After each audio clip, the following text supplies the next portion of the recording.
ชนคนดีเฮาทุกท่านวันนี้รายการสารธรรมยามบ่ายยามแรงช่วง ธรรมะเพื่อในสารธรรมยามบ่ายยามแรงประจำวันจันทร์เนาะซึ่งถ้าตามวันจันทร์นี้ก็จะเป็นรายการดำเนินรายการโดยหลวงลุงชัยวัฒน์นาคเสโนหรือว่าตุลุงนันตุลุงยองวัดพระธาตุน้อยแต่เนื่องโดยวันนี้เปิ่นติศาสนกิจเปิ่นไปงานประเพณีบ้านเหล่าเหยาใต้วัดเหล่าเหยาใต้วันนี้เปิ่นก็ได้ไปเป็นพิธีกรเนาะไปเป็นโฆษกะที่วัดเหล่าเหยาใต้วันนี้เป็นวันสุดท้ายของประเพณีเปิ่นก็เลยมาได้มาก็เลยเป็นคิวของเจ้ากับผมอาตมาภาพสามเณรรักปัญโยนานวัดสันเมืองตำบลหนองร่องอำเภอเวียงหนองร่องจังหวัดลำพูนก็เลยมาเป็นผู้รับผิดชอบดำเนินรายการวันพุธก็เป็นรายการของตัวเก่า วันนี้ก็แทนรายการเปิ่นไปวันพุธก็เป็นรายการของตัวเก่านะสถานญาติโยมสรับซับเปลี่ยนกันพ่อหยัง หวังกินน้ำบ่อหน้าเวลาที่เปิ่นบ่ได้มาเฮาแทนเฮาบ่ได้ไปเปิ่นแทนก็ต่างเปิ่งปลาอาศัยซึ่งกันและกันถ้าบ่เปิ่งปลาอาศัยกันมีงานเปิ่นก็มาช่วยเฮาอีแถมเหมาะก็เลยจำเป็นที่จะต้องมาช่วยกันประคับประคองอนุรักษ์รักษาเอาไว้งานต่างๆอนุรักษ์รักษาในเวลานี้วันนี้รายการสารธรรมยามบ่ายยามแรงก็มาปะกันท่ามกลางบรรยากาศหนาวอุณหภูมิเกือบ10 องศาสถานญาติโยมว่าแต่เปิ้นมีแนวโน้มว่าอุณหภูมิจะลดลงแถมซึ่งจะเป็นประวัติการที่อุณหภูมิจะขึ้นจะลงอุณหภูมิจะลงจนชนิดว่าอ้วกแห้งจนจะเป็นน้ำแข็งโอ้เนาะซึ่งเขาจะบ่เคยหูเคยปะ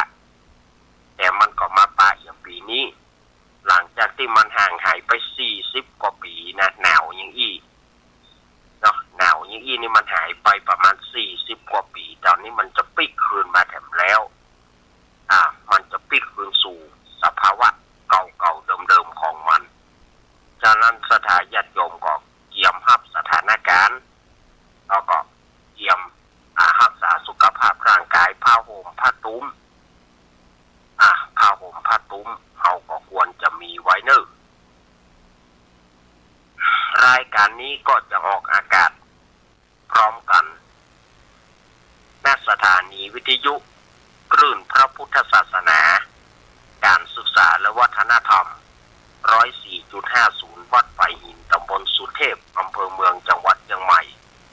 โดยเมตตาธรรมของท่านอาจารย์ท่านพระครูสมุวิสุวัฒน์วรกิจโจสถานีวิทยุวัดพระบาทอุดมน้ำบ่อสาวาอำเภอฝางจังหวัดเชียงใหม่ 100.25 เมกะเฮิรตซ์โดยเมตตาธรรมของพระเดชพระคุณหลวงพ่อสุจิตตานุรักษ์ดร.ตุปีสุเทพผู้ควบคุมเสียงสถานีวิทยุมนเสียงธรรม 106.25 เมกะเฮิรตซ์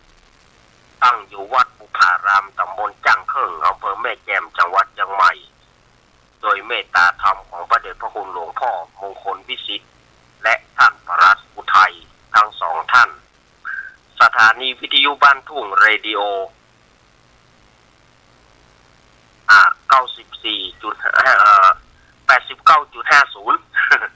89.50 เมกะเฮิรตซ์ โดยปออุดมแม่เทียมวันพุทธวงศ์สถานีวิทยุวัดศรีปันเงินเรดิโออำเภอสันปะตองสถานีวิทยุแม่วางเรดิโออำเภอแม่วางสถานีวิทยุบ้านแป้นเรดิโอบ้านแป้นอำเภอเมืองจังหวัดลำพูนและสถานีวิทยุสุดท้ายสถานีวิทยุวัดบุญยวาสวิหารหรือว่าวิทยาลัยสงฆ์นครลำปาง106.50 วัดบุญยวาสวิหารนี่ก็คือสถานีวิทยุ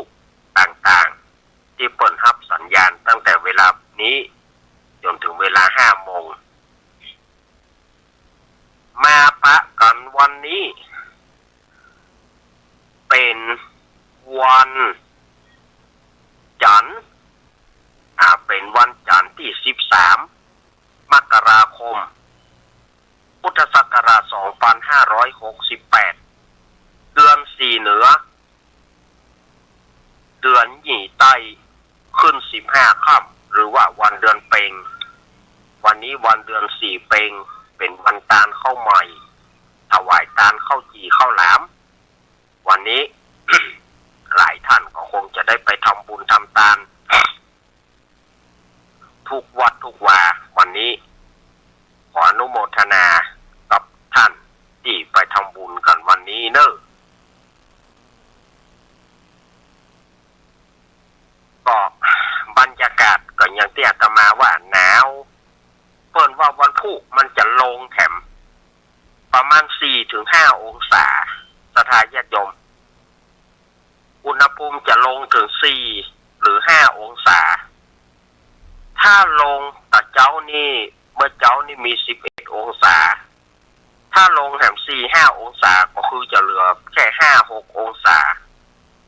ถ้า 5-6 องศานี่เขาปดเท่าจะปานใดบอกว่าเนอะเรื่องหนาวนี่นะสถานญาติโยมระมัดระวังเนอะ แต่ประเดี๋ยวมันก็ยังว่านะเนาะถ้ามันมาก็วูบว่าหนาวหนาวมันอากาศอย่างอี้มันปิกคืนสภาวะเมื่อ40 กว่าปีที่ผ่านมาอาตมาก็เนี่ยจาก40 กว่าปีนี่ก็มาเจอปีเนี่ยเนอะที่ว่าหนาวสุดๆนี่นะเนาะก่อนที่จะเข้าสู่รายการลำดับต่อไปนั้นก่อนอื่นก็ต่างท่านอาจารย์ท่านพระครูอภิวัฒนวิกรมเปิ้นก็ขออนุโมทนาขอบคุณที่สถานญาติโยมได้มาร่วมกันมาปฏิบัติธรรมเข้าสู่สานกรรมที่วัดที่สุสานปัจจาปัตตังเจริญในวันที่10 11 12ที่ผ่านมาก็สถานญาติโยมก็ไปใส่บาตรญาติปกไปฟังน้ำฟังธรรมไปตานขันเข้าขันน้ำกันก็เป็นที่เรียบร้อยเนาะสถานญาติโยมก็ได้ไปกินไปตานกันก็ไปกันหลายไปกันนักไปกันหลายก็ขออนุโมทนาด้วยเนอะแล้วก็ตะวานี้ อาตมาภาพก็ได้มีโอกาสไปที่วัดฝายหินตำบลสุเทพอำเภอเมืองจังหวัดเชียงใหม่ตะวานี้ก็ได้ไปร่วมทำบุญทอดผ้าป่าสามัคคีร่วมกับโยมปี่พิสมัยสุริโยดรตะวานี้ก็สถานญาติโยมก็ไปกันนักไปกันหลายก็ได้ปะกันแม่กรกำมลแม่พรปลาเศร้าลุงหนุ่ย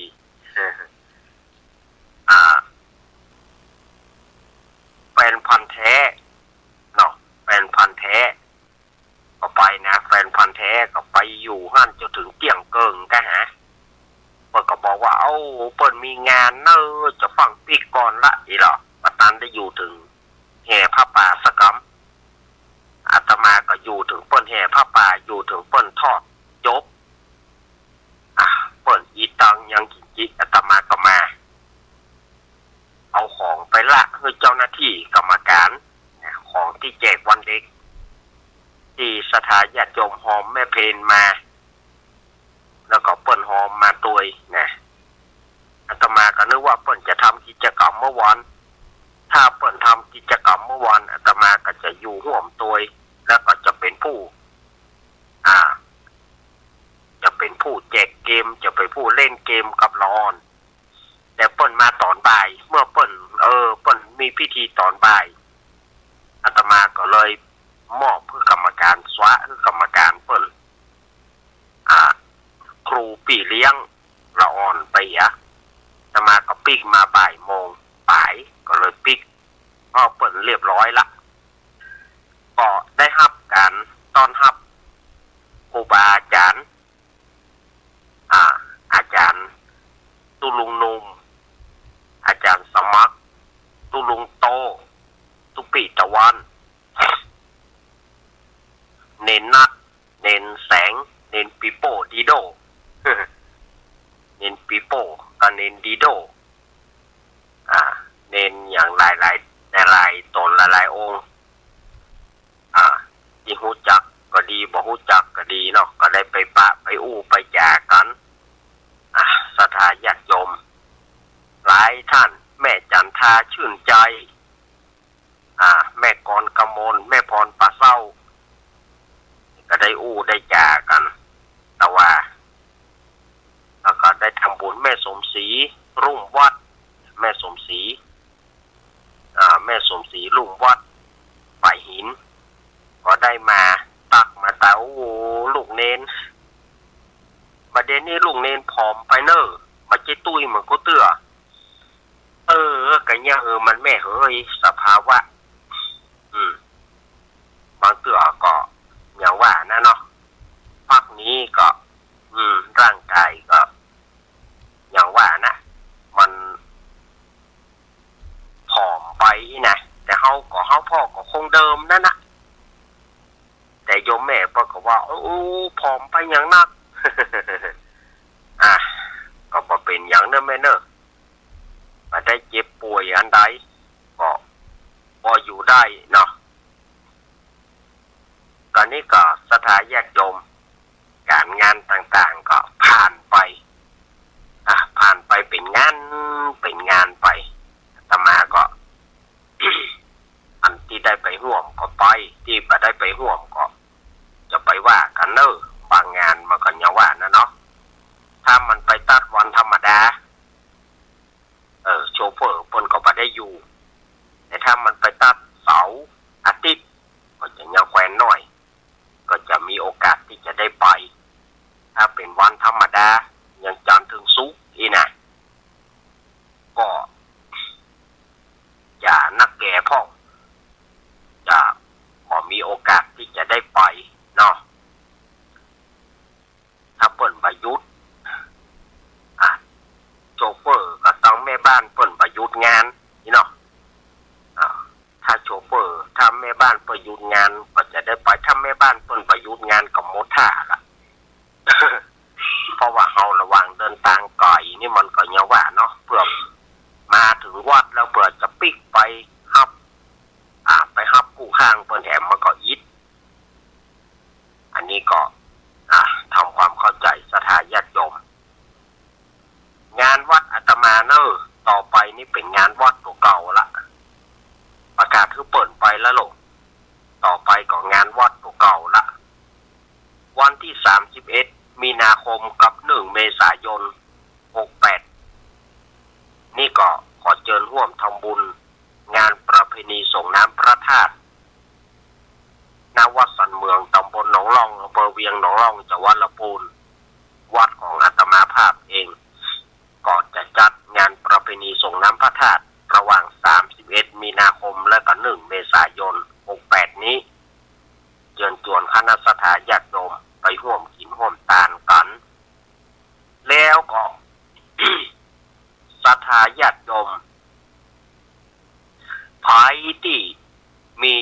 ทา อยากจะร่วมเป็นเจ้าภาพแผ่นทองเพื่อเอาปิดแต่นธรรมะ เพื่อเอาติดแต่นธรรมะวันนี้ก็ทางพระคุณเจ้าหลวงพ่อวัดพระธาตุสลีจอมตองเปิ้นก็แปลงได้แปลงธรรมะ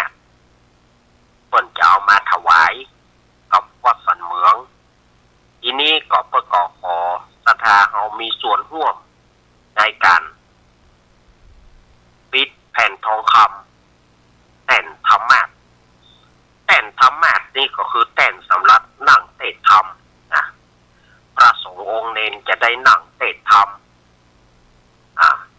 ที่เฮาหันเพิ่นขึ้นบนธรรมะขึ้นบนธรรมะแต่นี่เป็นธรรมะเก่าๆธรรมะที่สูงธรรมะที่สูงธรรมะเก่าแท้ๆละธรรมะแบบเก่าแบบเดิมเพิ่นจะมีการปิดทองคำตัวแผ่นทองคำกับแผ่นละ9 บาทเนอะถ้าญาติโยมไปที่จะรับเป็นเจ้าภาพก็ ติดต่ออาตมาได้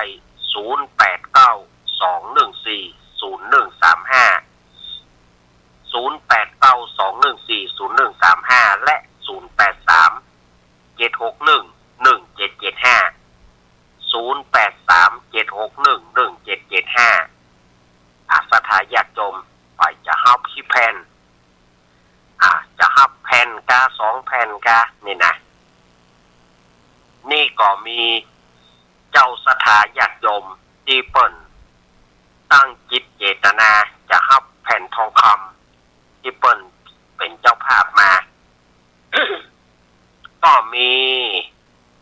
แม่สุแก้วสอนศรีนุสรศรีราพรศรีเตี้ยเปิ้นก็รับไป11 แผ่น100 บาทอาตมาภาพสมณเณรรักปัญโยนานรับไป11 แผ่น100 บาทก็จริงก็11 แผ่นนี่ก็เป็น99นะ แต่ก็เอาตีเป็น100นะแม่สุแก้วอาตมาภาพก็รับไปละคนละ11 แผ่นแม่เพนพ่อสมศักดิ์แม่สีเพนขาวเตี้ยบ้านตาจ้างตำบลหนองรองอำเภอเวียงหนองรองจังหวัดลำพูน ก็รับเป็นเจ้าภาพมาแถม11 แผ่น100 บาทโยมวาสนาอันนี้จังหวัดลำปางเนอะรับ70 แผ่นโยมวาสนานี่เพิ่นรับ70 แผ่นแล้วก็โยมแม่พิสมัยจากนางแลห้างฉัตรลำปางแถม11 แผ่นนี่ก็อนุโมทนาบุญกับศรัทธาญาติโยมแล้วก็ถ้าใครจะร่วมก็โทรหาอาตมาได้เนาะโทรแจ้งอาตมาได้ถ้าจะให้ดีก็โทรหลังไมค์เอาเนอะถ้าว่าใครจะจองอาจจะจองเป็นเจ้าภาพแผ่นทองคำนี่นะก็จองหลังไมค์เอาพอหลังไมค์เขาจะได้อู้กันยาวหน่อยถ้าหน้าไมค์มันจะได้อู้กันมายาวมันก็ศรัทธาญาติโยมที่เปิ่นถ้าจะโทรนะมันเวลามันจำกัดถ้าจะให้ดีก็โทรหลังไมค์เอาเนาะอันนี้ก็อาตมาก็อยากจะให้ศรัทธาญาติโยมร่วมเป็นเจ้าภาพร่วมกันนะหรือใครจะรับสังฆทานสำหรับงานประเพณีใครจะรับสังฆทานถ้าว่าชุดใหญ่ก็ชุด1,500ชุดน้อยก็300 บาทถ้าใครจะรับอันนี้อาตมาก็บ่ได้เรียรายจากศรัทธานะถ้าอันนี้คือตามเจตนารมณ์ของศรัทธาญาติโยม อยากจะร่วมกับงานประเพณีก็ดีอยากจะร่วมปิดแผ่นทองคำปิดร่วมเป็นเจ้าภาพแผ่นทองคำติดธรรมะก็ดีเนาะอันนี้ก็แจ้งอาตมาตามนี้เนอะ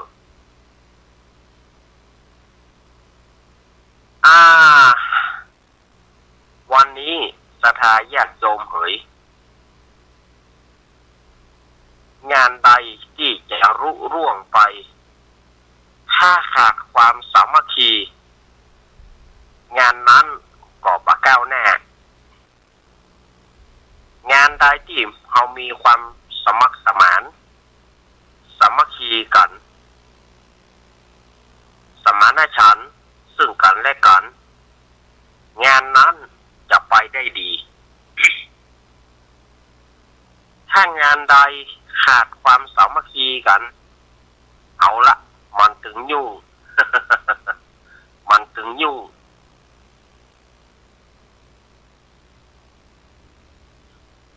งานใดก็จังเถอะถ้าเราร่วมแรงร่วมใจกัน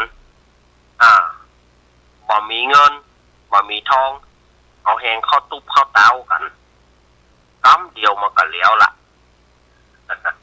เอาแหงเข้าตุ๊บกันก็เดียวมันก็แล้วเอาแหงเข้าจ่วยกันบ่มีเงินเอาแหงแหงกายแหงใจเข้ามาจ่วยกันงานนั้นก็สำเร็จรุ่ร่วงไปด้วยดีเนยถึงแม้จะเนยแต่ก็มันก็คุ้มค่า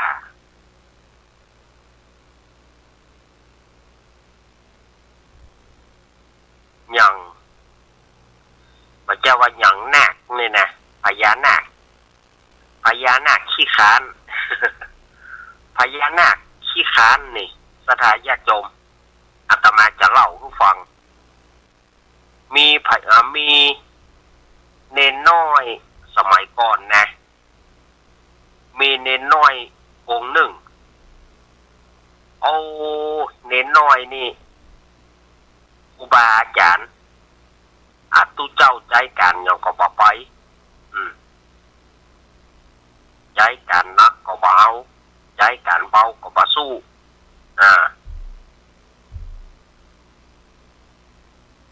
ใจการอันนั้นก็ลบไปใจการนั้นก็ลบไปมีอยู่ครั้งหนึ่งด้วยความขี้ค้านพระตุเจ้าก็คือเอาเพิ่นบอกว่าเอาอยากเยื่อคำว่าอยากเยื่อก็คือขี้โคขี้เยื่อนั่นนะเพิ่นก็บอกว่า เน้นเอาขี้โคไปกว้างกับเน้อเน้นนี่ก็บ่ยอมไปทำเป็นบ่ได้ยิน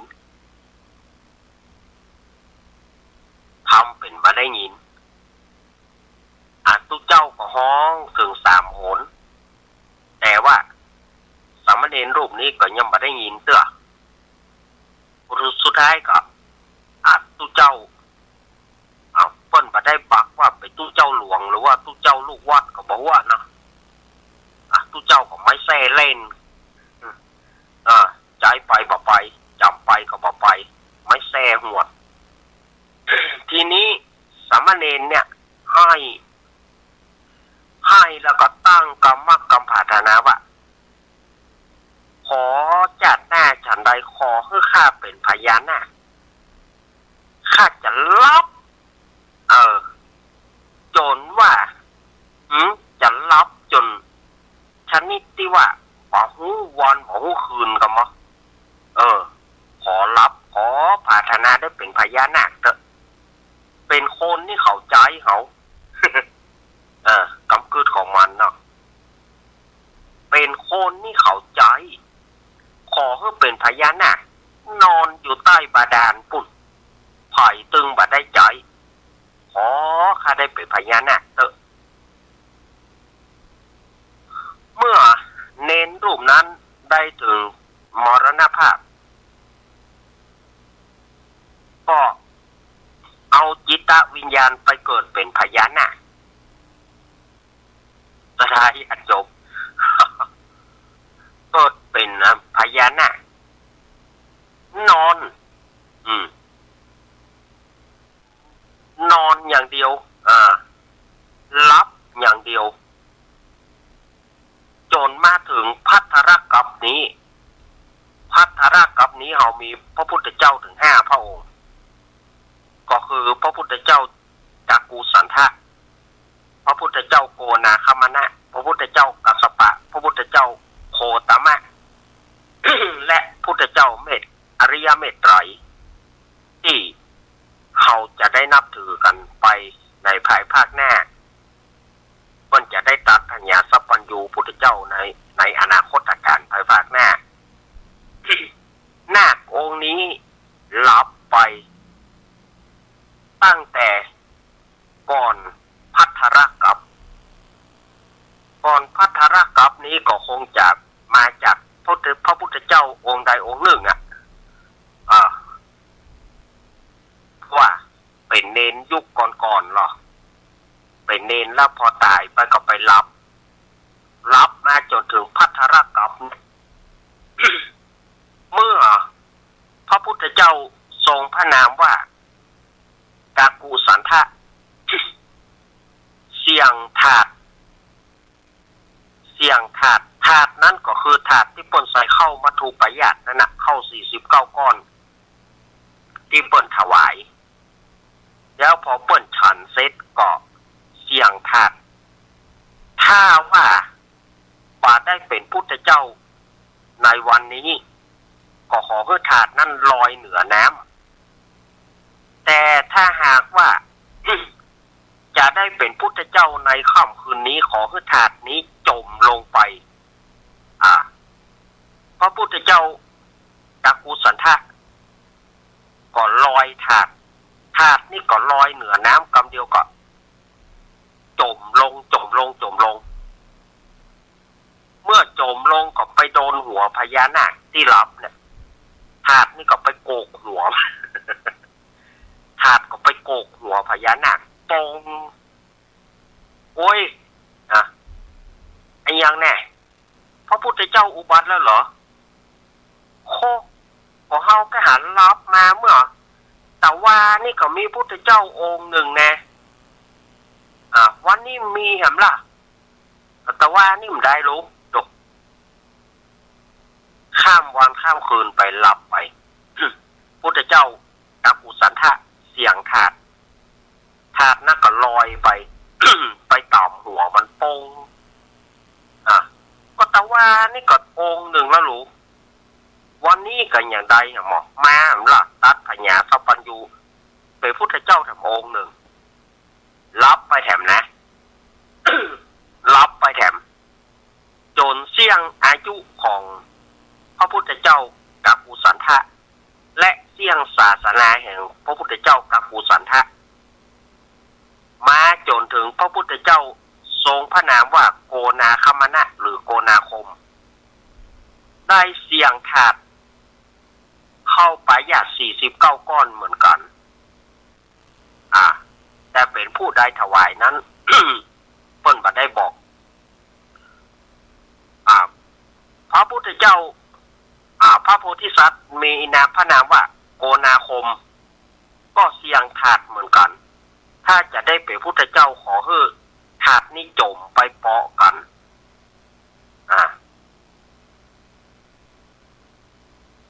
แล้วก็ลอยถาดไปถาดนั้นก็ลอยไปได้น้อยก็จมลงก็ไปถูกหัวมันดังโป่งแล้วก็ไปซ้อนกันดังแป๊บไปซ้อนกับไปที่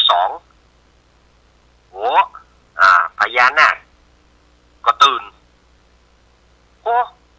ของพระพุทธเจ้าอย่าอุบัติแท้มั้งแต่ว่าก็โตนวันนี้ก็มามั้งตาพญาสัพได้ตรัสรู้แถมล่ะก็สนใจรับแถม รับแถมจนพระพุทธเจ้าโกนาคมปรินิพพานและศาสนาของพระพุทธเจ้าโกนาคมเสี่ยงไปมาถึงพระโพธิสัตว์ทรงพระนามว่ากัสสปะก็ทรงเสี่ยงดวงเสี่ยงถาดเหมือนกันก็ขว้างถาด ลอยไปถาดนี่ก็โจมลง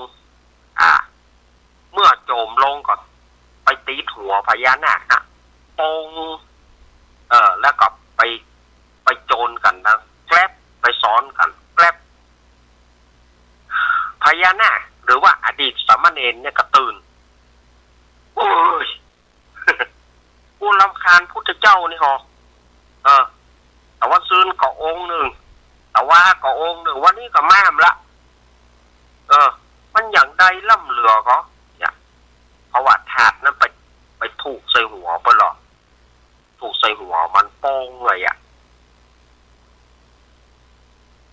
จนถึง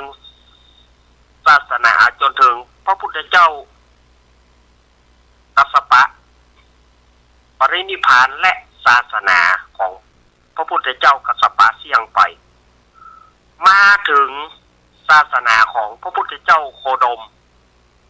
พระพุทธเจ้าโคตมะหรือว่าพระพุทธเจ้าโคดมที่เขานับถือกันณปัจจุบันนี้ก็พระโพธิสัตว์ทรงพระนามว่าโคดมหรือว่าเจ้าชายสิทธัตถะก็เสี่ยงถาดที่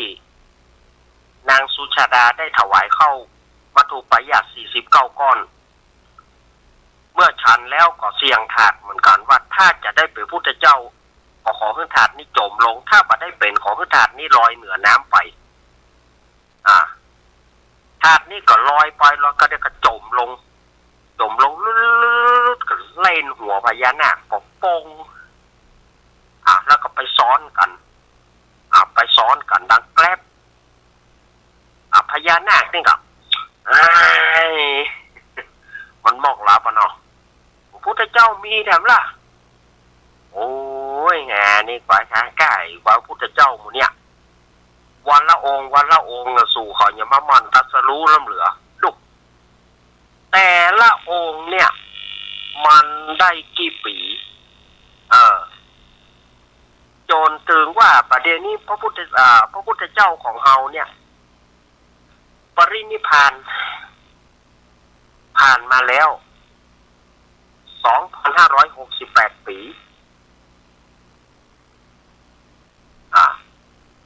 จนถึงศาสนาของพุทธเจ้าโคตมะโคดมเที่ยง5 ปอนด์จาก5 ปอนด์แล้วจะเป็นพุทธันดรคำว่าพุทธันดรนี่ก็จะว่างจากศาสนาอาจจะเป็นการห้อยต่อกันระหว่างศาสนาของพุทธเจ้าองค์นั้นไปสู่ศาสนาพุทธเจ้าแห่งองค์หนึ่งมันจะเป็นห้อยต่อกันเพราะว่าพุทธันดรแล้วต่อไป เมื่อเสี่ยง5 ปอนด์พระวสาศาสนาของพุทธเจ้าโคตมะโคดมของเราจะเสี่ยงไป จะว่างไปแถม ขออภัยเมื่อว่างไปแล้วจนมาถึงศาสนาของพระพุทธเจ้าทรงพระนามว่าพระศรีอานหรือพระศรีอริยเมตไตรเจ้าจะได้ออกผนวดได้ออกบวชเป็นโพธิสัตว์เจ้าที่จะเสี่ยงถาดจะถึงวันตรัสรู้เนี่ยถ้าว่าก็เสี่ยงถาดพระพุทธเจ้าจะเสี่ยงถาดเมื่อใดถ้าถาดนั้นไปกระทบหัวพญานาคนั้นน่ะแล้วก็ถาดก็ไปซ้อนกันดังครอบมันก็จะตื่น เมื่อมันตื่นมันก็จะบอกว่าโอ้พุทธเจ้ามาแถมละบอกให้เกิดแถมละไม่อย่ามามันเกิดทำเหลือเกิดตึงวันนะพุทธเจ้าป่านพอแจ้งเปิ้นแต่หาพุทธเจ้าแห่หมดเนี่ย เกิดตึงวัน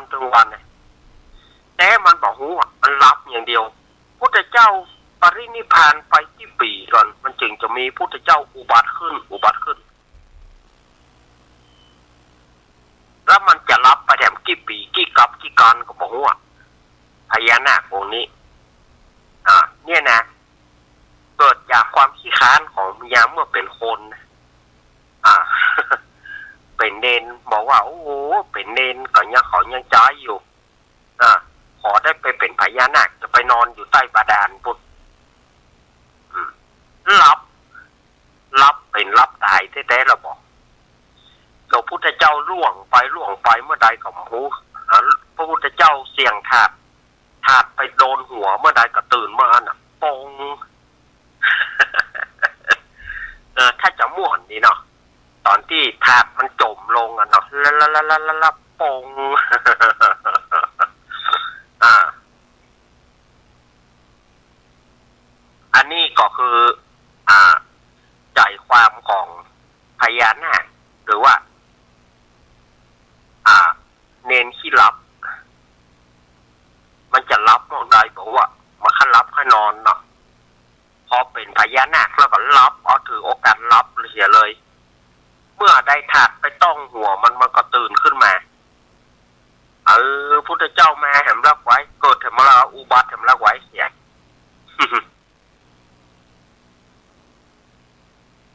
อันนี้ ก็อาตมาก็เอามาเล่าคือสถานญาติโยมได้ฟังกันในช่วงของรายการสารธรรมยามบ่ายยามแรงวันนี้ต่อไปอาตมาก็จะได้เอาอัครสาวกของพระพุทธเจ้าองค์ปัจจุบันของเรากลุ่มหนึ่งชื่อจุรปันทกเปิ้นมี2 คนพี่น้องพ่อแม่บ่ได้เลี้ยงนะมีมหาปันทกแล้วก็จุลปันทกก็คือว่าเขาว่ามหาแปลว่าย่อยนะไอ้ปันทกย่อยอันหนึ่งไอ้ปันทกน้อยจุลปันทกมีชื่อว่าจุลปันทกกับมหาปันทกถ้ามหาปันทกผู้เป็นอ้ายเนี่ยบวชก่อนเมื่อบวชก็ได้สำเร็จอรหันต์ส่วนว่าจุลปันทกเนี่ยก็ไปบวชโดยเมื่อหลุนเมื่อจุลปันทกไปบวชบอกว่าจุลปันทกนี่สมองตื้นอ้ายก็คือมหาปันทกในสอนแล้วสอนแถม สอนกำไหว้กำสากำสวดมนต์อย่างต่างๆเนี่ยจุลปันทกเนี่ยบ่ได้ซักอย่างบ่ได้สอนให้เดินจงกรมจนถึงเท้าแตกส้นเท้าแตกส้นตีนแตกก็บ่ได้สำเร็จอ้ายนี่เป็นอรหันต์ก็อ้ายคือเปิ้นมหาปันทกผู้เป็นอ้ายคือเปิ้นว่ามีน้องบัดฉลาดถูกมั้ยแต่มีน้องตึงมีน้องบัดเต็มเต็งบ่ได้อย่างสักอย่าง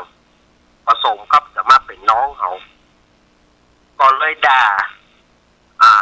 จุลปันทกไอ้จุลปันทกดีเขียวปะยิงเหลือสั่งเหลือสอนนี่เนาะตำนี้จุลปันทกดีเขียวปะอยู่ก็เป็นอยู่ก็บ่ได้บากเงียนบ่ฮู้หยังสักอย่างเป็นคนเหงาซึงตึงไปสีเขียนทีนี้จุลปันทกนี่ก็ให้ว่าอย่าไปสิพระพุทธเจ้าเปิ้นหานแล้วว่าจุลปันทกเนี่ยจะได้เป็นอรหันต์พระพุทธเจ้าเปิ้นก็เลยไปปลอบโยนแล้วก็ ปลอบโยนแล้วเปิ้นก็มอบผ้าขาวเพื่อจุลปันทกเนี่ยเพื่อลูกไปลูกมาพอจุลปันทกจำอย่างมาได้นี่พระพุทธเจ้าเปิ้นก็เลยสอนเปิ้นก็เลยเอาผ้าขาวคือผืนหนึ่งแล้วก็คือลูกผ้าขาวน่ะลูกไปแล้วก็คือท่องไปว่าระโชหะระนังที่เฮาเอามาเป็นกำกวาดวัดน่ะเฮาเอามาเป็นกำกวาดวัดระโชหะระนังระชังหรติก็มาจากพระจุลปันทกลูกผ้าขาวระโชหะระนังแล้วพอดีวันนั้นที่บ้านของเศรษฐีเปิ้นก็นิมนต์พระพุทธเจ้าและก็ภิกษุทั้งหลายไปฉันภัตตาหารที่บ้านของเศรษฐี พระพุทธเจ้าเปิ้นหูแล้วว่าจุลปันทกเนี่ยจะได้สำเร็จอรหันต์มรุนและจะตวยไปก็เลยฮือจุลปันทกเนี่ยลูกผ้าขาวร่ำเปิงไปว่าราโชหรนังราโชหรนังราโชหรนังเมื่อพระพุทธเจ้าเปิ้นไปแล้วกับภิกษุสงฆ์ก็ท่านมหาปันทกก็ไป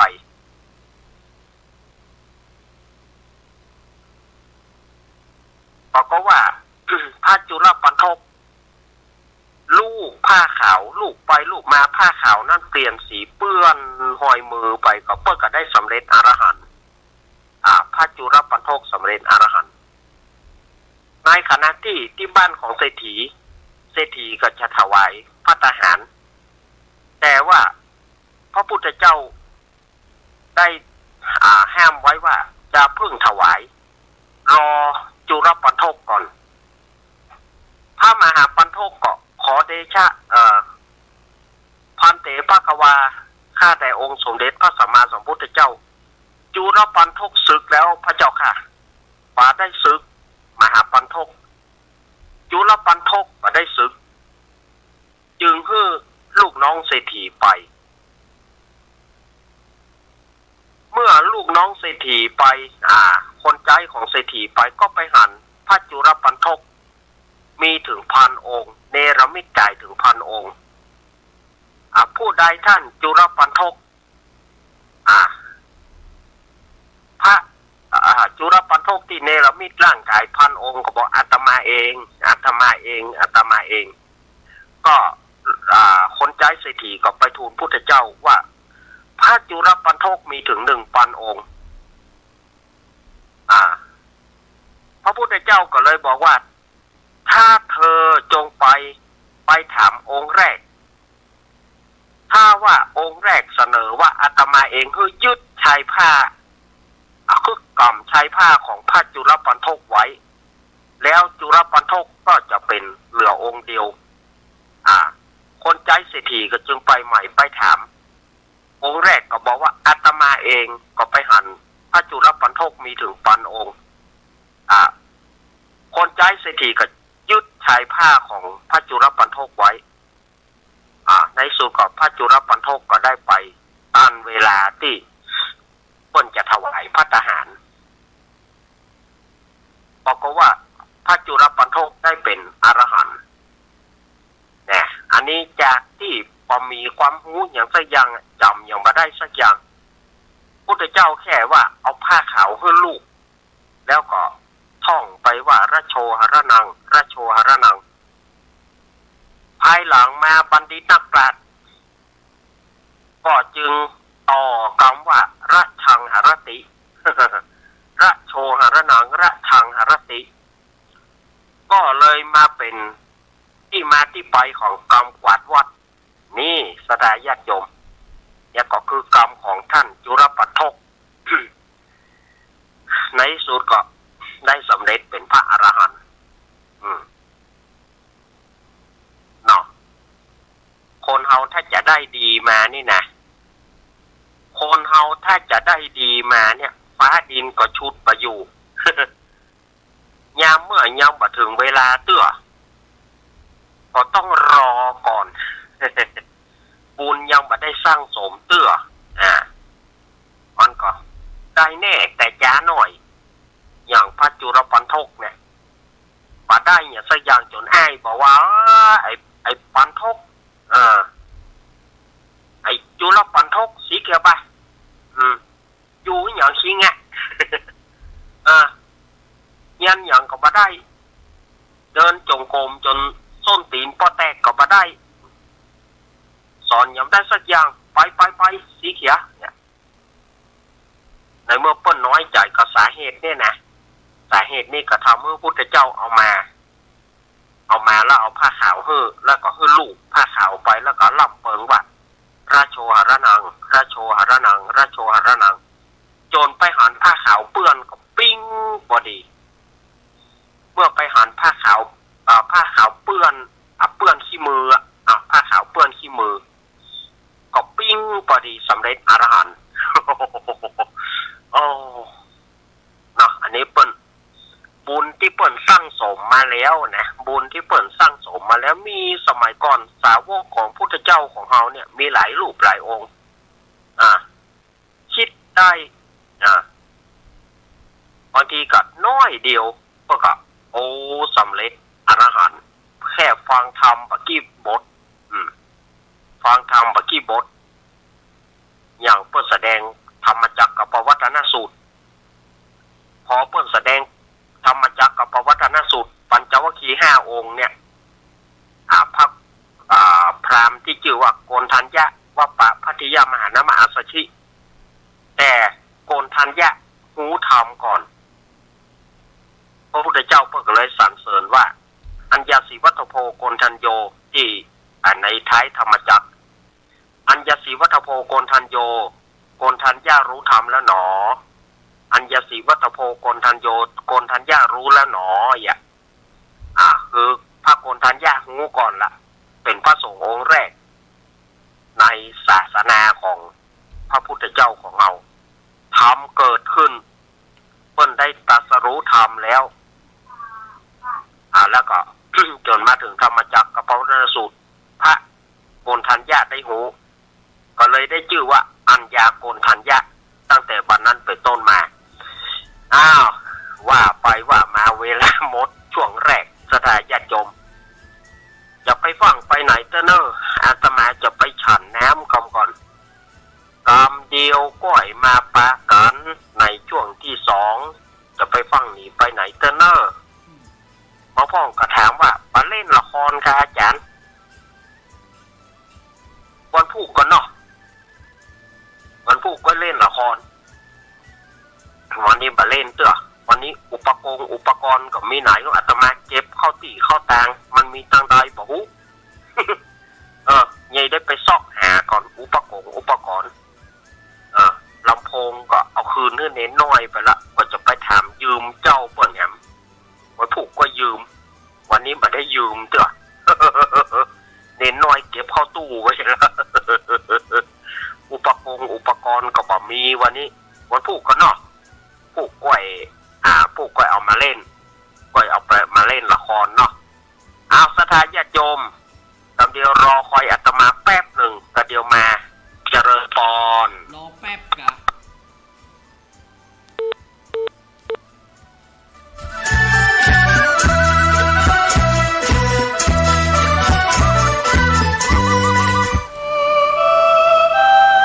ชีวิตมนุษย์มีสุขมีทุกข์ดีใจเสียใจผ่านอุปสรรคและปัญหามากมายในแต่ละวันสงบนิ่งแล้วย้อนมองตัวเองวันนี้วันพระน้อมนำธรรมะสู่ชีวิตเตือนสติคนไทยทั้งชาติ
หน้าหนาวนี้ไปแอวเหนือเฮาพักที่นี่บ่รีสอร์ทนี้ดีขนาดมีเครื่องทำน้ำอุ่นระบบแก๊สเอาไว้ให้พร้อม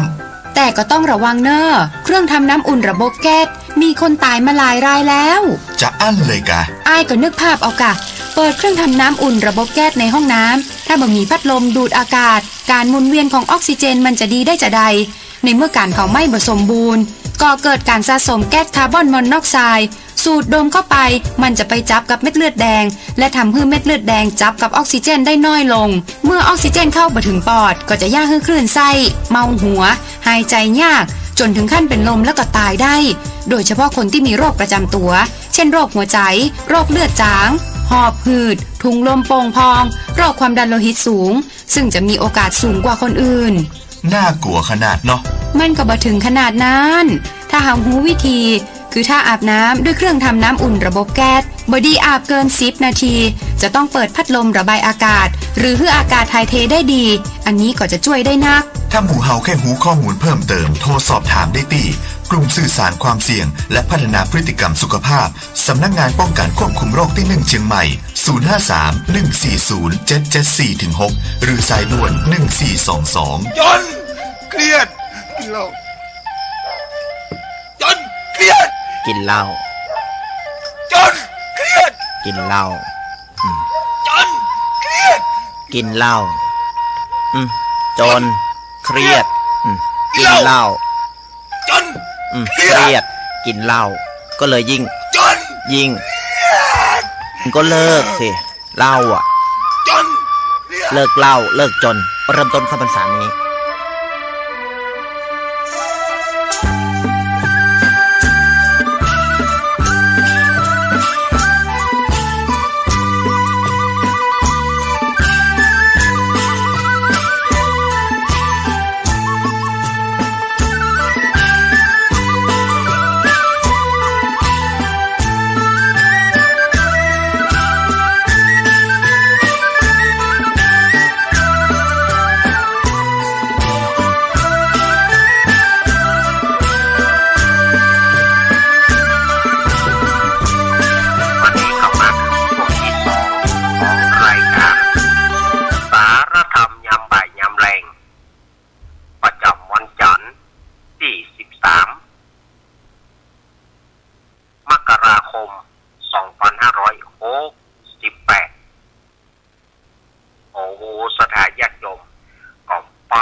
แล้วสำหรับปี2568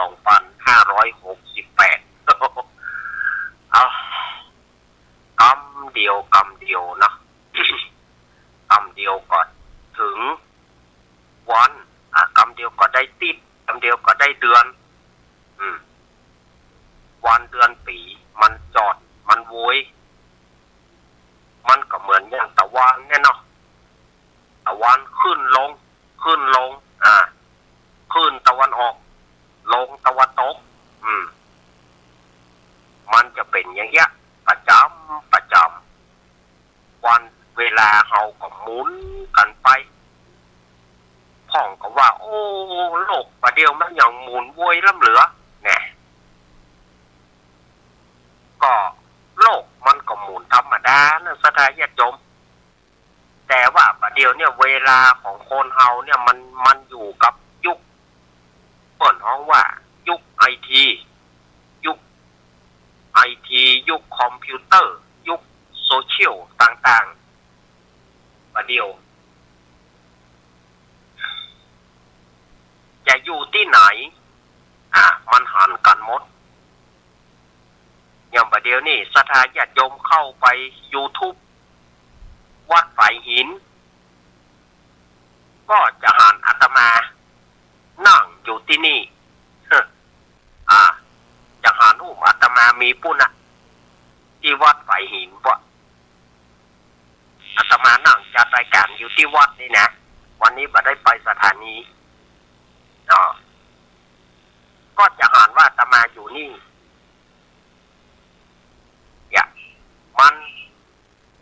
มันถือได้ว่าหูติ๊บตาติ๊บอยู่ที่ไหนก็ได้หันกันในสมัยประเดียว ล้องวงจรปิดไผ่ตั้งไว้ก็ได้หันอย่างเงี้ยอย่างก็ได้หัน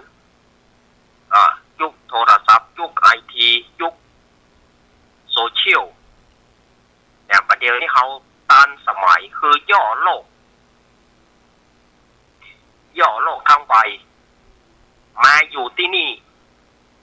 คืออยู่ไหนอยู่ในองค์มือเขา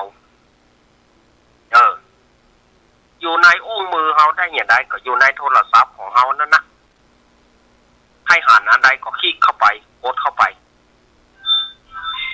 ญาติโยมจะให้เข้ารายการก็จะได้หันว่าย่อโลกทั้งใบมาสู่ที่สถานีวิทยุที่เขาทำอยู่คลิกเข้าไปญาติโยมอยากจะเข้าเว็บไซต์ที่อาตมาทำรายการนี้เข้าไป www.radio.com กอบปะขึ้นสีขาวไอ้คลิกเข้าไปว่ารายการหยังสารธรรมยามบ่ายยามแรงก็จะเป็นรายการยังถ้ากดปัจจุบันนี้ก็เป็นรายการอาตมาภาพถ้าวันพุธก็เป็นรายการธรรมะเพื่อชุมชนสารธรรมยามบ่ายยามแรงก็ปากอาตมาภาพคลิกเข้าไปหรือว่าจะเข้า Google ขึ้นสีขาวเพื่อชาวประชาก็ปากอาตมาเข้า YouTube วัดฝายหินสารธรรมยามบ่ายยามแรงก็ปากอาตมาได้เนี่ยมันก็มีรายการเข้าเว็บไซต์ก็ได้สมัยแต่ก่อนนี่เขาจะฟังวิทยุในสถานจะจมเปิดวิทยุได้มันออกอย่างใดมีจิตใจใครไปออกวิทยุอย่างใดเปิ้นอย่างใดเข้าไปอยู่ในวิทยุเนี่ยสมัยก่อนเขาจะงงเปิ้นเข้าไปอยู่ได้อย่างใดในวิทยุแต่ณปัจจุบันเนี่ยเขาต้องสลั่งสังกาละสมัยแต่ก่อนเขาจะสื่อสารกับโฆษกนักจัดรายการสมัยก่อนเปิ้นหมอห้องดีเจสมัยก่อนเปิ้นเขาว่าโฆษกนักจัดรายการถ้าว่าเป็นช่างเทคนิคเปิ้นเขาว่าคอนโทรลช่างคอนโทรลช่างควบคุมเสียงช่างผู้ควบคุมเสียงเนี่ยจะอยู่เบื้องหลังเปิ้นเขาว่าหลังไมค์มาได้เพียงแต่เป็นคนค้นเพลงมีก็ถ้าโบกมือบายบายหรือว่าบ่มีถ้าก็งอกหัวมี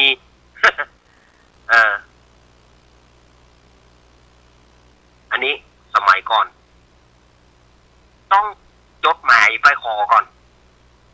จดหมายไปขอกับโฆษกสมมติว่าโฆษกจะมีเพลงนั่นก็ช่างคอนโทรลบายบายไม่มีครับผม เพลงนี้ไม่มีถ้าว่าก็งอกหัวขึ้นมาพองอกหัวขึ้นมาก็มีเดี๋ยวผมจะจัดเธอเลยผมจัดอยู่ที่ช่างเทคนิคผู้ควบคุมเสียงจะอยู่เบื้องหลังครูบาอาจารย์สมัยตะกอนต้องจดหมายไปติดต่อรายการของสมัยนั้นหลวงปู่สุรพลกิติกาหลวงพ่อหลวงปู่อาทรวิสุทธิคุณหลวงปู่โสพลบุญญาพรเนี่ยก็จะมีญาติโยมเขียนจดหมายไปหาเปิ้ลแล้วขอเปิ้ลตอบปัญหาท่านมหาเกษมเขมาพินันโทวัดตาสตอยยังไม่อย่างอีกต้องจดหมายไปบัดเดียวนี่โทรศัพท์ไปประเด็นนี้พอถึงเวลาเปิ้ลก็จะเปิดสายโทรศัพท์ไปว่าเป็นยังไงท่านขอให้ท่านเอาเรื่องนั้นมาออกเอาเรื่องนี้มาออกเด้อนี่ มันก็จะรวดเร็วฉับไวแล้วศรัทธาญาติโยมก็จะมีโอกาสได้อู้กับพระสงฆ์ที่นักจัดรายการสมัยตะก้อนต้องจดหมายไปเดือนก็2 เดือนครับหมอกว่าที่พระสงฆ์องค์เจ้าก็จะได้ตอบจดหมายฉบับนี้มาจากโยมนี่นะชื่อเขาก็หาเดินโคดเข้าใกล้วิทยุ โยมชื่อนั้นจีอ๋อของเขาออกแล้วพระคุณเจ้าตอบของเขาแล้วโยมถามปัญหาเรื่องอย่างเพื่อกระตอบสมัยบัดเดียวนี่เขาบ่ต้องได้จดหมายล่ะ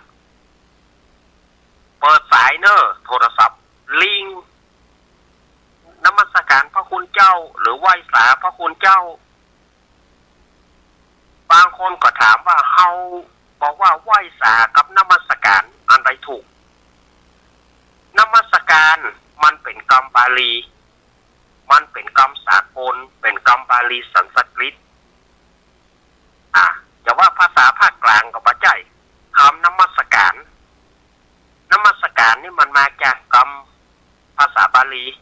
นมัสการแปลว่าสวัสดีมันก็เหมือนกับคำว่าอาตมาเปิ้นใจแตนตัวเปิ้นว่าผมดิฉัน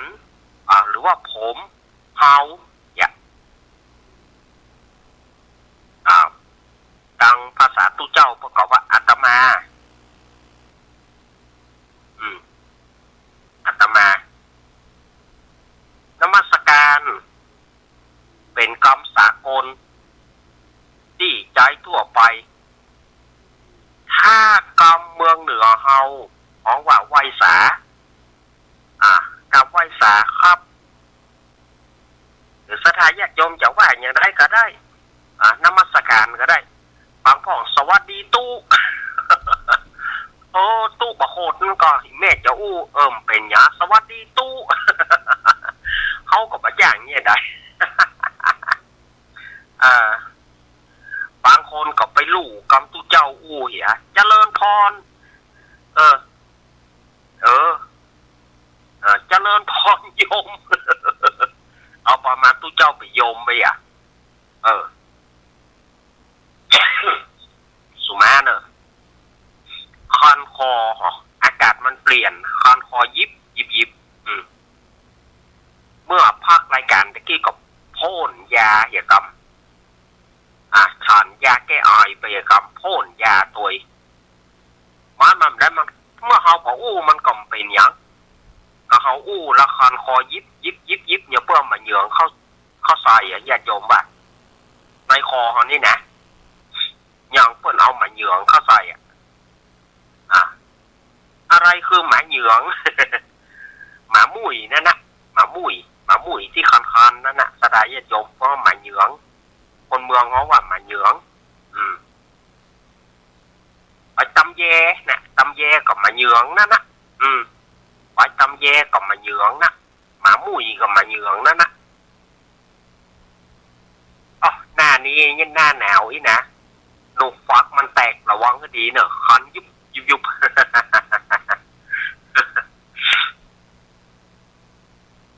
อันนี้ก็คือเป็นกรรมที่ศรัทธาญาติโยมถามกันมา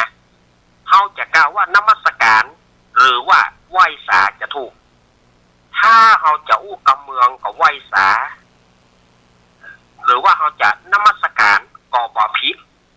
มันก็บ่มีกรรมผิดศรัทธาญาติโยมสำหรับใจกับพระสงฆ์เจ้านมัสการครับก็ได้ไหว้สาก็ได้มันก็ได้หมดมันก็แล้วแต่ว่า สถานการณ์ถ้าเป็นตู้เจ้าที่เปิดมาจากภาคกลางก็ควรใจกับว่านมัสการครับพระคุณเจ้าแต่บ้านเฮานี่บ่ต้องพี่นอกพี่เทานะขอไหว้สาอย่างบางท่านโทรมาหาอาตมาไหว้สาท่านพระครูไหว้สาท่านมาหาขอบ่ต้องไปพี่นอกพี่เทากันอย่างอันล้ำเหลือละไหว้สาลูกเนนลูกพระลูกเนนก็พอละบ่ต้องไปโอ้ โอ้ยท่านพระครูบ่ต้องไปท่านมาหาเนี่ยอาตมาบ่มีความรู้ขนาดนั้นอาตมามีความรู้ต้องหางอึ่งหนังสือได้ใครบ่ได้หูฮะนะสถานญาติโยมกำบ่อดสาระไปเรียนหนังสือเบรลบ่อดสาระไปเรียนหนังสือคนตาบอดก็บ่าหูหนังสือสถานญาติโยมจบป .6 ไม่มีเส้น 100% ราษฎรเต็มขั้นอันนั้นจบป .6 นะยังบ่มีเส้นเตื้ออาตมานี่นะจบป .6 เนี่ยถ้าบ่ไปเรียนเนี่ยหน่อยบ่ไปเรียนเร็วเนี่ยหน่อยบ่ไปเรียนหนังสือคนตาบอดเนี่ยหน่อยยังบ่จบเนี่ยพี่ไอ้ปัจจันเปิ้นไปได้ปฏิทินเบรลมาแล้วเปิ้นอ่านบ่ได้พระเอาผมจะเอาไปคืนบ่ต้องคืนไอ้เอาส่งมาให้เขา เขาจะไว้อ่านส่งมาเถอะส่งมาให้เขานี่เนาะเสียดายเปิ้นอยู่กับเปิ้นเพราะว่าเปิ้นอ่านบ่ได้ เขาก็ยังโชคดีอยู่ที่ว่ายังได้เรียนหนังสือได้เรียนเร็วหน่อยหนึ่งก็พอได้อ่านฉะนั้นบ่ต้องพี่น้องพี่เฒ่าอาตมาบ่เท่ากลัวอาตมาโคตรหรือว่าศรัทธาญาติโยมอย่าติฉินนินทาก็ตามอันใดที่ควรติมาแล้วอาตมาก็พิจารณาเอาบางท่านก็อย่างไรอาตมาดำเนินรายการไปก็บอกว่ารายการท่านเนี่ยม่วนเนี่ยอะไรก็บอกว่าม่วนหมดเขาก็เลยบอกว่าจุดบกพร่องอาตมาก็บอกหลายเตือนแล้วว่าเขาบอกว่าจุดบกพร่องฉะนั้นติเอาอันใดที่ควรติเขาจะได้หูถ้าศรัทธาปฏิเขาก็บอกหูโฟนบาโต๊กเขาบอกหูหลังคาเฮือนไถหัวเพื่อโฟนโต๊กเขาจะหูว่าโอ้หลังคาเฮือนหมอนั้นหัวหมอนี้หัวถ้าว่าโฟนบาโต๊กเขาก็บอกหูว่าของเขาหัวกำหัวศรัทธาญาติโยมฉะนั้นบางสิ่งบางอย่างญาติโยมจะให้อาตมาพลิกแปลงไปในทางไหนจะให้จัดในทางไหนญาติโยมก็ควรติชมกันมา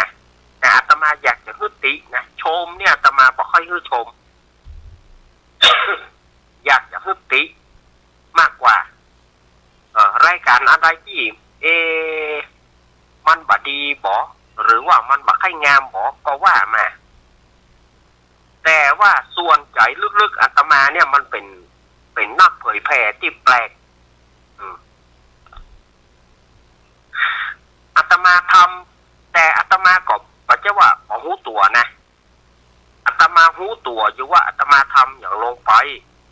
อย่างบางทีอาตมาเอาละครเพลงไปเล่นนี่เนาะบางท่านบางคนก็บอกว่าท่านมันบ่เข้าธรรมะแต่ว่าถ้าจะถามเป็นความจริงแล้วว่าท่านอาตมาเอามาเล่นนี่อย่างก็คือว่าเป็นการเล่นเพื่อผ่อนคลายความเครียดของศรัทธาญาติโยมบางทีเขาฟังอย่างแล้วเขาฟังไปฟังมามันเครียดมันรู้สึกแบบม่วนเขาก็เปลี่ยนบรรยากาศเป็นกำตลกโปกฮาเอามาเล่นพอซึ่งจะหาดูแล้วเนี่ยบ่มีไผเอามาเล่นจะหาถ้าจะไปซ่อหาเนี่ยบ่ต้องไปซ่อหามันบ่มีไผเอามาเล่นที่จะมาเล่นพลิกแพลงอย่างอาตมาเนี่ยมันบ่มีอาตมานี่คือเขาต้องหาช่องที่เล่นไปบางศรัทธาญาติโยมได้เครียดบางทีก็เก็บละครนั่นมาเก็บละครเก่าๆมาบางทีก็แต่งในจุดนั้นแต่กว่าที่จะแต่งก็มันได้เรื่องเนี่ยอาตมาก็ต้องคิดอยู่ว่าเพลงนี้มันมีสองแง่สองงามก่อนเขาก็ต้องเอาเพลงเนี่ยมาเปิดดูฟังดูก่อนปัจจุบันนับได้นับจะเอาเพลงนั้นมาเปิดโดยพร่ำเพื่อกับพระเจ้าก่อนที่เขาจะเอามาเล่นเป็นละครเนี่ยเขาก็ต้องมาพิจารณาว่าเพลงเนี่ยมันมีลักษณะสองแง่สองงามก่อนถ้ามันเป็นเพลงสองแง่สองงามที่บอกควรออกอากาศเขาก็บ่เอาเพลงนั้นเล่น แต่เพลงใบที่มันเป็นมันรู้สึกว่ามันจะเป็นคติธรรมที่จะเตือนอกเตือนใจศรัทธาญาติโยมตัวเขาก็จึงเล่นเมื่อเล่นแล้วแต่งละครลงไปเอาละครลงไปใส่แล้วก็เอาเนื้อเพลงนะเขาแต่งเอาเนื้อเพลงนั้นใส่เข้าไปเพื่อมันเป็นสีสันกับไปเหมือนว่าเป็นอย่างอีกะเนี่ยถ้ามันเป็นเพลงที่มันมีสองแง่สองงามเพลงที่มันบ่ควรดีหน้าออกอากาศเขาฟังพอก่อนบางทีเพลงนั้นบางทีมันม่วนเหมือนกันแต่บางทีเรามาฟังแล้วเขาออกอากาศมันบางแงมก็หาเพลงนี้เขาก็จะไปเอาออกจะไปแต่งละครเรื่องละครนั่นจะไปแต่งอันใดที่เขาหันนะว่ามันเข้าท่าแล้วบอกมันน่าจะไปคติเตือนใจเขาก็จึงแต่งเข้าไปแล้วก็ใส่เพลงเข้าไป ต้องมีใจฮักกันนะต้องมีใจต้องถึงมันก่อนมันถึงจะแต่งได้พระเจ้าว่าจะแต่งได้กันพร้อมเพื่อเมื่อใดแต่ก่อนอาตมาของหัวดื้อหัวทื่อเหมือนกันนะไอ้หลังมามันก่อเกิดปัญญามันก็เกิดไปแตกฉานอย่างอี้ขึ้นมาควรที่เล่นไปแต่งให้มันเข้าท่าดีแค่ฮะเพลงของเปิ้ลมีแล้วเขาก็แต่งเป็นเนื้อละครเข้าไปอั้นหน้าเห็นหน่อยแต่งเป็นเนื้อละครอั้นหน้าเห็นหน่อยแต่เพลงใดที่มันไปสองแง่สองงามเพลงใดที่มันปะควรออกอาตมาก็ว่าเอาออกเป็นอันขาดแม้ญาติโยมจะขอก็จ้างเตอะอาตมาก็ตึงบ่เอามาเล่นแล้วก็ตึงบ่เอามาเปิด อันนี้เขาอู้กันเป็นสัจจะวาจาของคนเฮาเนี่ยมันจะเป็นอย่างนี้เนี่ยอาตมาเล่นไปปัจจุบันเล่นไปไร้สาระปัจจัยกว่าที่เขาจะคิดขึ้นมาเนี่ยบางวันนี่กว่าที่เขาจะไปถึงสถานีเนี่ยเขาคิดไข้ควรก่อนละเขาจะเอาอย่างเล่นเขาใคร่ครวญไปจนถูกปวดโถ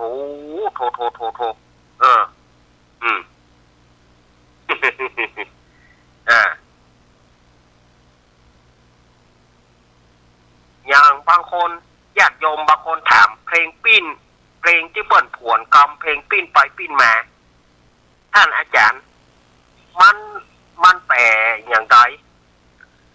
เพลงที่เปิ้นปิ้นไปปิ้นมานะเปิ้นกับปิ้นสี่กำนั่นนะมันก็ปิ้นไปปิ้นมากัน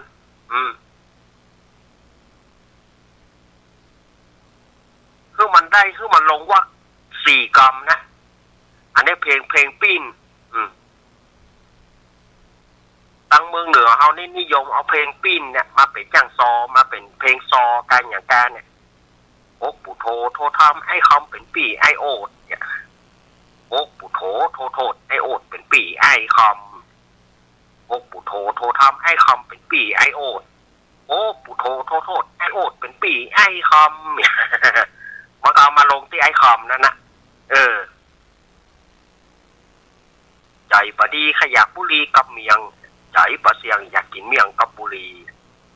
ใจบดีอยากกินบุรีกับเมียงปัจจัยมันบะเสียงขยักกินเมียงบุรีมันเอามาลงที่บุรีนะ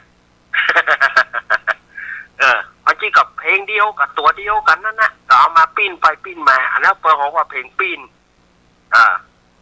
เพลงปิ้นกันแต่บัดเดี๋ยวนี้บ่มีไผเอามาเล่นละตั้งแต่พ่อครูจรัญมโนเพชรพ่อครูบุญศรีรัตนังพ่อครูสมบูรณ์บุญโรจน์เนี่ยหลังจากนั้นก็บ่มีไผเอามาเล่นละเพลงนี้เอาเพลงปิ้นไปปิ้นมาเนี่ยบางคนก็บอกว่าโอ้ยเพลงอย่างหมูปิ้นไปปิ้นมาเอาจริงเปิ้นแต่งเปิ้นเล่นกันเอาม่วนไปได้เหมาะการไปป้าใส่ฟานกินกล้วยขึ้นห้วยล่องห้วยไปป้าใส่กล้วยกินฟานเหมาะการป้าใส่ฟานกินกล้วยขึ้นห้วยลงห้วยไปป้าใส่กล้วยกินฟานเนี่ย อันนี้มันก็มีนะเพลงปิ้นเพราะว่าเพลงผวนไปผวนมาเพลงปิ้นไปปิ้นมา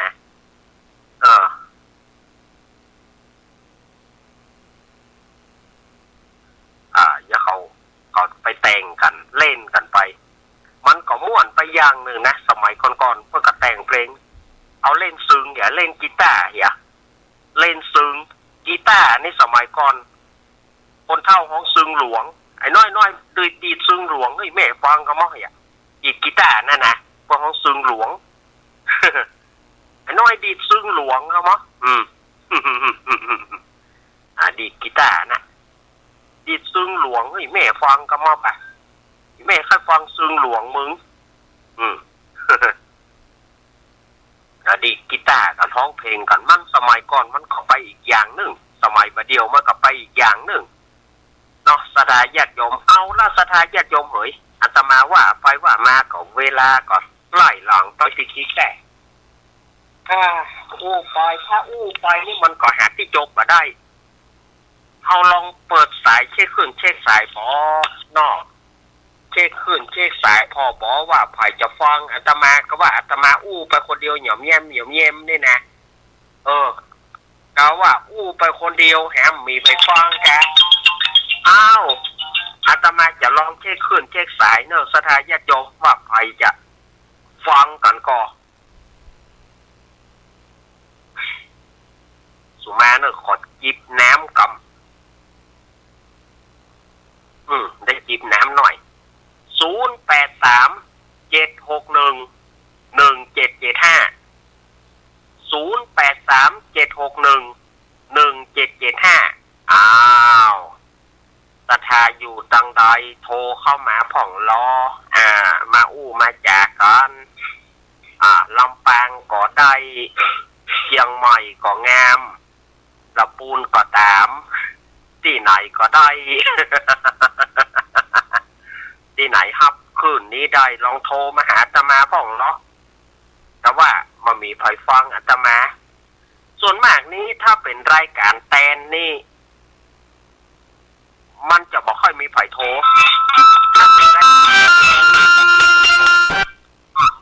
เจริญปอนนมัสการเจ้าลุงเนงแม่โทรจากไหนแม่โทรจากบ้านดอกแดงตำบลสง่าบ้านอำเภอดอยสะเก็ดเจ้าแม่นงเยาเจ้าโทรมาเป็นฟังสุวรรณการนะเจ้าฟังประจำเนาะเจ้าแต่ว่าเป็นพลังเงียบพี่เนาะพลังเงียบพี่เนาะว่าอีแม่เป็นพลังเงียบฟังบ่ได้เนาะฟังบ่ได้เจ้าฟังถ้าบ่ได้ยินลูกเล่นก็มีความสบายใจดีไปว่ากันนั่นจ้ะอยู่คนเดียวแม่อยู่คนเดียวอย่างเดียวฟังโอ้กูโตแล้วเข้าใจดีทุกอย่างเนาะเจ้า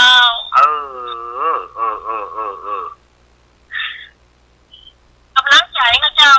ยินดีเนอะแม่เนอะเจ้าอีกะโทรมาเป็นกำลังใจกันพ่องบักก้าอายบักก้าอายเนาะก็ต้องอายมันแม่เฮ้ยก็ถือเป็นลูกเป็นเต้าก็เอาละแต่ถ้าไปอายอย่างละมันแบบใจหน้าอายเจ้ายินดีเนอะสาธุเจ้าสาธุ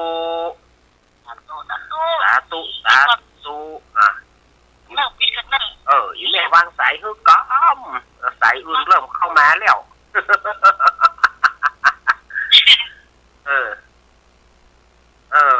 แม่วางกำกะวางกำกดวางกำแม่ไปกดอันตัวพักไม้เปิ้นหยังรู้ละรู้แล้วก็รู้เอาโยมตะกี้โทรมาใหม่โยมที่ตะกี้อย่าเรินปอนราชการเจ้าแม่ยัง แม่บัวเย็นอย่างชอบบ้านหมดเกล้าลำปางเจ้าแม่บัวเย็นบ้านสีหมวดเกล้าแม่กำลังฟังอยู่เองทำกับข้าวตัวเองทำกับข้าวแกงอย่างแจ้มอะไรนี่นึ่งพักนึ่งพักแต่ตำน้ำพริกกินเนาะนึ่งพักนี่มันจะเปิงมันจะมีอย่างละน้ำพริกนั่นนะ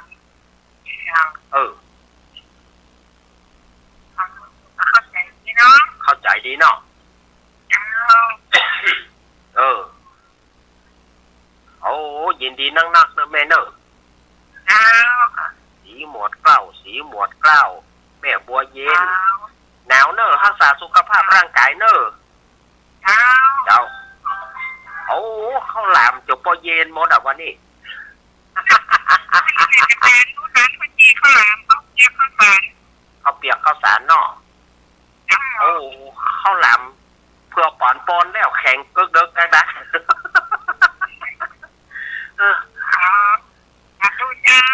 สุดได้เอาไปยิงไฟอ่ะเอายินดีเถอะ เจ้า ตาตูแม่บัวเย็น เจ้า แม่บัวเย็นวางสายให้จิม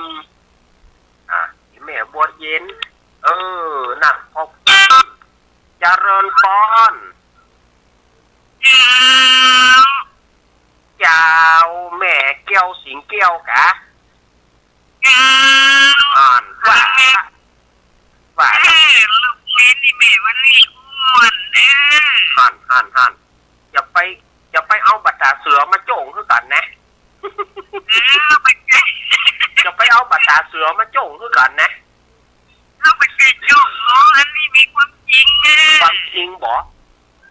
ความจริงไอ้แม่หนังพังนี้วันนี้ลูกเล่นแม่อ้วนดี อัลละ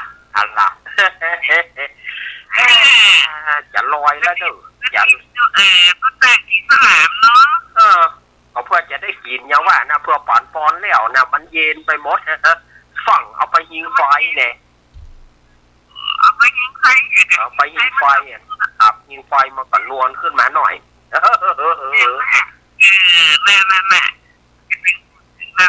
ครับแก้ววันนี้นะวันนี้มะเหมาะเนาะอีกะมีอย่างกระบอกคือกันท่องมีอย่างกระบอกคือกันท่องเจ้ามีอย่าให้เด็กขึ้นกำออกทั้งกันนี่น่ากันขอบคุณว่าผู้ฟังแหมเนอะเจ้าวันนี้ตัวเต้นน่ะวันนี้ตัวเต้นมาแต่ของเราไม่เห็นมาตะละลานะกะ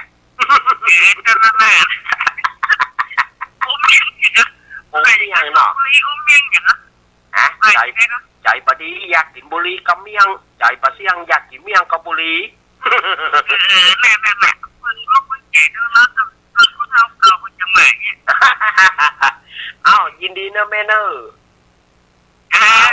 แม่เป็นกำลังใจเด้อสาธุแม่แก้วสิงแก้วแม่แก้ว100%เนี่ยเดี๋ยวกันกับแม่วางสายทุกจิมวางสายก่อนแม่เกี้ยววางสายก่อนเนี่ยสายรู้ละเอาเจริญพรติดแล้วไม่ใช่เจ้าอยากตั้งได้แม่น้อยตาโทกจ้าแม่น้อยตาโทกแม่ฟังอยู่แม่ฟังลูกเล่นนี่แหละมันให้เป็นตัวแทนไปก่อนเนาะตัวแทนไปก่อนมันผูกก่อนมันผูกของเขาแล้วเนาะผูกของเขาแหมแล้วแม่ฟังจะเข้าใจดีเนาะแม่น้อยเนาะแม่เป็นกำลังใจนะเจ้า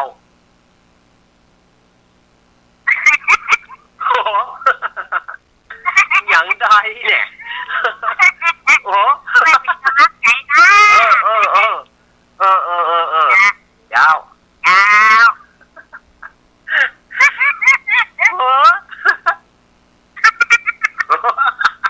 เอาโอ้ยเนาะไม่ร้อยนะเอาวางสายคือจิมแม่น้อยวางสายคือจิมวางแล้วเอาไปวางแล้วที่ไหนแต่มันยังมีอยู่เนี่ยเอาโทรเข้ามาใหม่โยมเอ้ย0837611775แม่สีกูลตันธุระมีไหนแม่สีกูล แม่สีกุลแม่ฟองละออเขา แม่ตาน้อย แม่ฉลาดแก่ซ่อน แม่สมบูรณ์บ้านไร่ศรีราทอง แม่ปราณีมอแม่บุญกแม่บุญรายการธรรมะใครเครียดเกือบจะเหี่ยวแล้วเนอะแม่บุญเนอะเกือบจะมาได้ฟังกันแล้วนะแม่บุญหัวหน้าทีมจะลู่ถอยหลังนะนะ หัวหน้าทีมลู่ถอยหลังคว้าแล้วนะแม่บุญสถานญาติโยมโทรมาญาติโยมที่โทร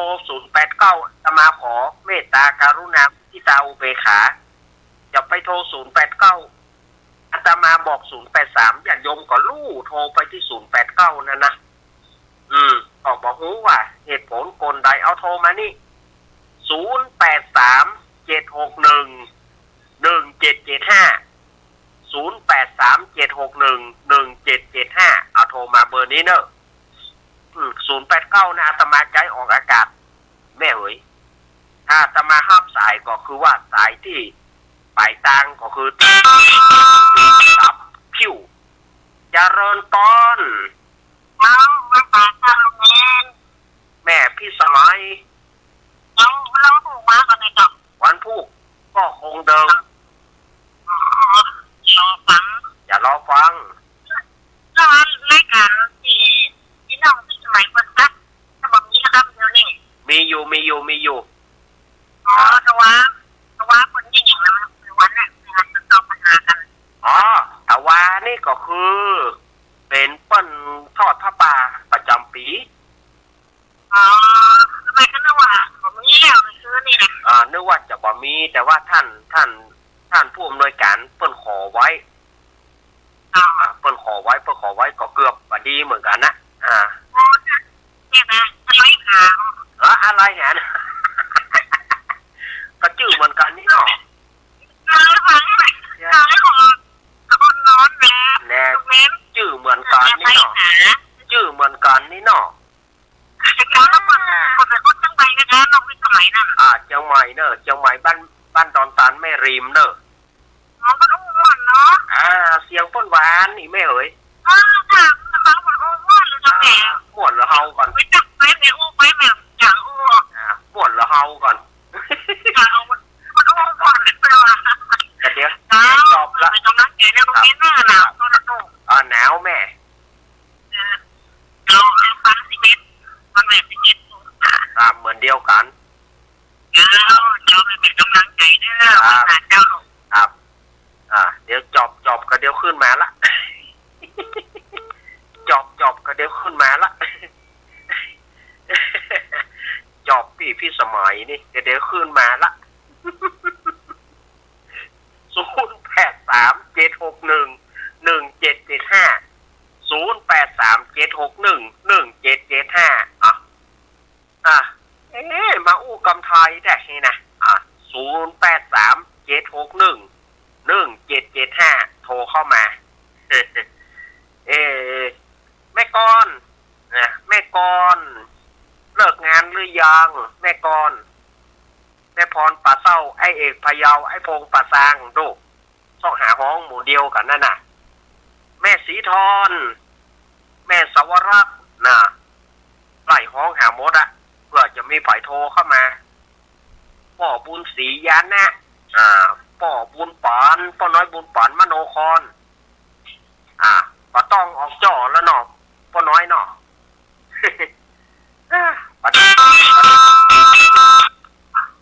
ยาเริญปอนข้าพเจ้าลูกเล่นเจ้าแม่สีกุลเจ้ามาแล้วแม่สีกุลสารธุระที่หนามาได้ขอหามือแล้วนั่นนะกะสวัสดีปีใหม่จ้าสวัสดีปีใหม่ยังได้อยู่ยังเห็นเดือนแห่งปีใหม่เนาะขอให้ลูกเล่นมีสุขภาพแข็งแรงนะสาธุร้อยแข็งๆนะสาธุเจ้าจ้า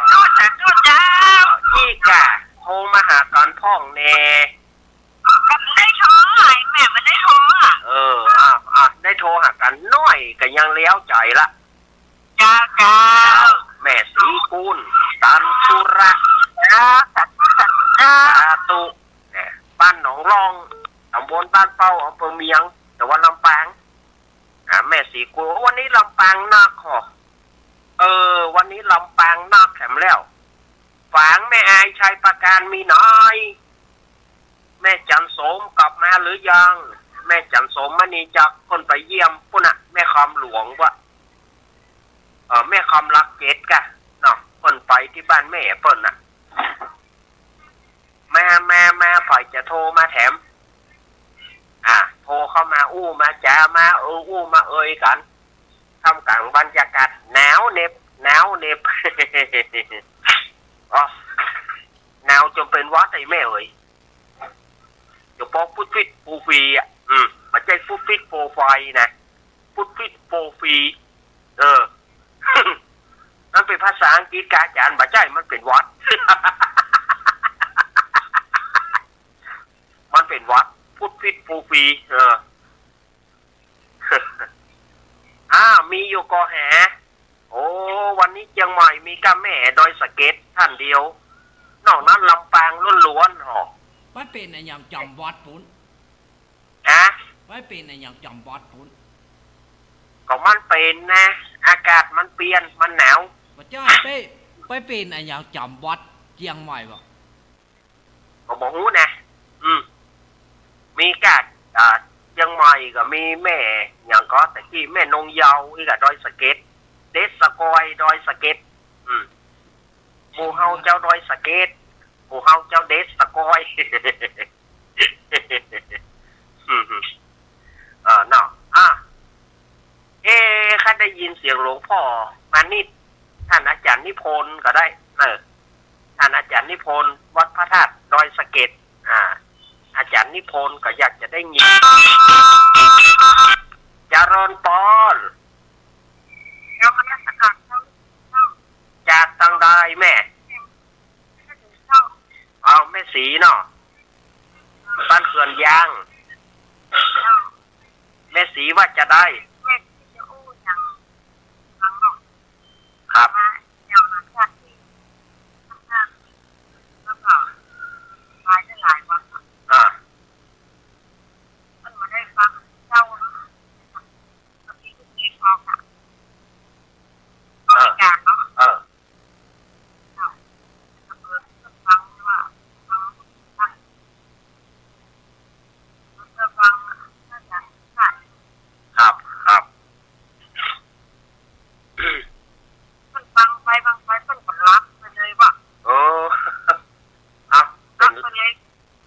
รายการกล่อมนอนเนาะรายการกล่อมนอนเนาะ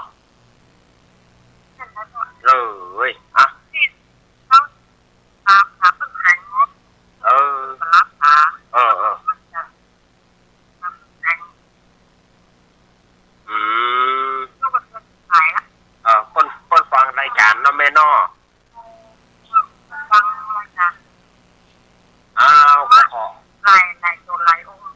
ก็ขอเป็นกำลังใจคือเปิ้นเนอร์คือเปิ้นครับคือเปิ้นหายโวยๆเนอร์หายอย่างตายนั่นเปิ้นไปแล้วบ่สาธุขอคือเปิ้นไปดีไปสู่สวรรค์ชั้นฟ้าเนอร์ไปสู่สวงสวรรค์ชั้นฟ้าเนอร์เนาะเอายินดีแม่เนอร์เว้ยเปิ้นฟังเปิ้นรับที่นี่เฮาก็ว่าเปิ้นรับสบายแต่ว่าเปิ้นฟังแล้วเปิ้นเสี่ยงชีวิตไปเอาก็ถือว่าเปิ้นได้ฟังธรรมเต็มที่ละเปิ้นได้ฟังธรรมเปิ้นได้เข้าใจในข้ออัดข้อธรรมแล้วเปิ้นไปเปิ้นเอาธรรมไปที่จังที่เปิ้งวิญญาณของเปิ้นจะได้ขึ้นสู่สวงสวรรค์ชั้นฟ้าเนาะอันนี้แม่บ่ต้องไปกังวลละฟังธรรมแล้วตายก็ซ้ำดีกะจิตเปิ้นบ่ไปที่ไหนละจิตเปิ้นจะบ่ได้ไปเป็นสัตว์เดรัจฉานจิตเปิ้นจะบ่ได้ไปเป็นวิญญาณเล่ร่อนจิตเปิ้นจะขึ้นสู่สวงสวรรค์ชั้นฟ้าเปิ้นได้ฟังธรรมแม่ควรดีพอใจละควรดีพึงพอใจละเนาะมีอยู่ก็หา 0837611775มีโทรเข้ามาคู่กันวันนี้ลำปางล้วนๆ โอ้วันนี้นะลำปางนักแสดงว่าวัดบุญยวาสวิหารเปิ้นถ่ายทอดจนจบรายการส่วนตั้งฝางไม่อายชัยประการอาตมาก็บ่มั่นใจโซนของวัดไฝหินอาตมาก็ไม่มั่นใจแม่ขันแก้วตั้งสามแม่ขันแก้วแม่แจมแม่ขันแก้วตั้งสามอาตมาอยากจะได้ยินเสียงนะแม่แจมอยากโยมฟังกันอยู่ก็แม่แจมเนาะแม่ขันแก้วตั้งสามโทรมาพ่องเนอแม่ขันแก้วตั้งสามที่อยู่แม่แจมตั้งแม่แจมเงียบปิ้งนะบ่โทรหารายการอาตมาเลยลืมลูกลืมหลานหรือยังตั้งไหนแถมวันนี้ที่ไหนตันปะตองที่ฟังบ้านทุ่งเรดิโอวิอินวิอินเสมิงฟังกันก็หนาวก็อุ้ยหนาวก็อุ้ยหนาวก็เป็นอย่างเนอไอ้พงปะสร้างเนอไอ้พงปะสร้างอยู่ไหนไอ้พงโทรมาหากันผองเนอไอ้พงเนอ ไปลง7 ยอดคืนนี่โอ้คติปีไม้เนาะคืนนี่เขาฟังแล้วน้ำตาจะตกไปลง7 ยอดไม่ลงโบคำก็คติที่ปีไม้เนาะคืนนี่ฟังแล้วก็โอ้กัดอกปะโตปะเสงเขาปะตะไห้ ไม่ลง7 ยอดเนอะโทรมาพองเนอะไม่ลงเนอะคุณยองเหมือนกันเนาะคุณยองเหมือนกันไม่ลง7 ยอดโทรมาพองเนอะ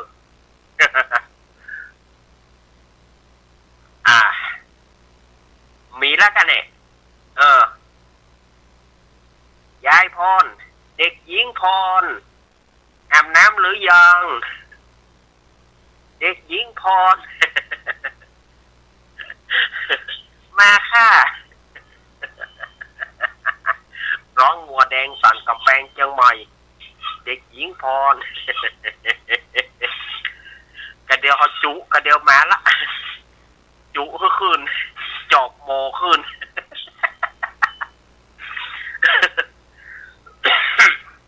จอบโมขึ้นกระเดียวมาละยายพร ว่าเล่นกับน้องม่วนสถานญาติโยมจะไปถือไปตื่นโอ้มาใหม่อันยิงเบอร์ไม่แท้นะโชว์เบอร์ไม่โชว์ใจเนาะ โชว์เบอร์ไม่โชว์ใจแม่เอ๋ยถ้าจะได้โทรมาติดแล้วนะสายว่างแล้วนี่มีอยู่ก็ที่จะโทรมามาจ่าก่อนก็ว่ามีแล้วพอมีอาตมาก็จะได้สวีวิ